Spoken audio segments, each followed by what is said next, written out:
Hello everyone, I want to welcome you again to this lesson. Remember, this lesson is all about voicing as a skill that interpreter need to have in order to be able to communicate more effectively.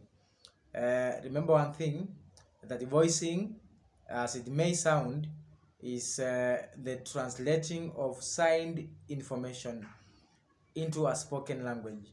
So for this case, as interpreters, we are also tasked to take the sign language into a spoken language.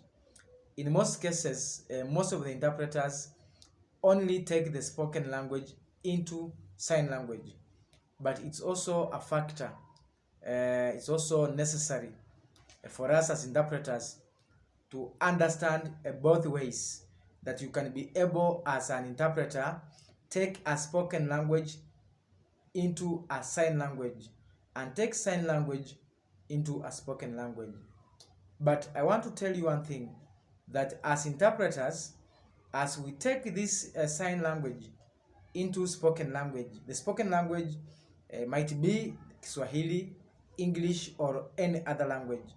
As we translate from sign language to any of this language, we have to bear in mind that we follow all the language pattern and structures of the target or the spoken language. For this case, if you are translating from sign language to Kiswahili, you must follow the language pattern and structures and grammatical order of Swahili, so that you are able to talk to the hearing community in a better or a language that everyone will understand.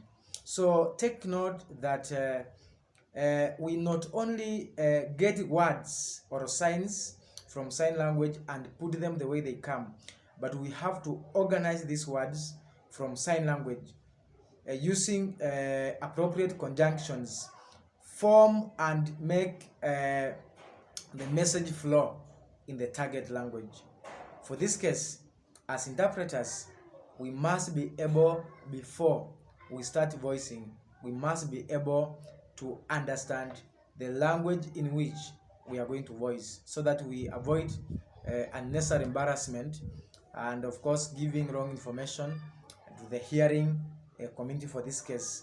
Meaning to say that this act of voicing, in simple terms, is when someone is signing and you want to translate this information to our brothers and sisters in the hearing community to get exactly what a deaf person is talking about. So we must be able to equip ourselves with the necessary skills, knowledge and attitudes to be able to carry out interpretation more effectively. So ensure that you go through these lessons so oftenly, so that you have the necessary skills, so that you are able to carry out in a professional way interpretation and voicing, so that we can be able to link our deaf brothers and the hearing community in general. See you in the next lesson.